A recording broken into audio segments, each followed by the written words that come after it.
ইতিমধ্যে আমাৰ হাতত আহি পৰিছে বিগ ব্ৰেকিং নিউজ। বলিউডৰ তাৰকা কিং খান হৈছে জটিল ৰোগত আক্ৰান্ত।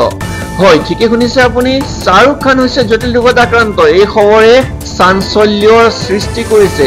সকলো বলিউড তাৰকা এতিয়া পৰিছে চিন্তাত।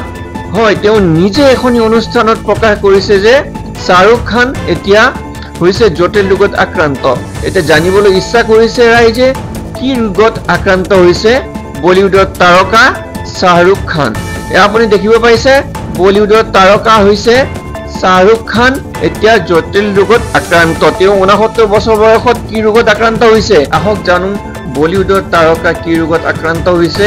হয়, তেওঁ নিজে প্ৰকাশ কৰিছে যে তেওঁ 69 বছৰ বয়সৰ পৰা তেওঁ এতিয়া নিজে তেওঁ স্মৃতি শক্তি হেৰুৱাব লৈছে। হয়, ঠিকে শুনিছে, 69 বছৰ বয়সতো তেওঁ এজন যুৱকৰ নিচিনা তেওঁ এতিয়া ৰোল কৰি আছে। তেওঁ নিজে কৈছে আৰু তেওঁ 69 বছৰ বয়সৰ পিছত তেওঁ বাৰ্ধক্যজনিত কাৰণত তেওঁ এতিয়া স্মৃতি শক্তি লাহে লাহে হেৰুৱাব ধৰিছে।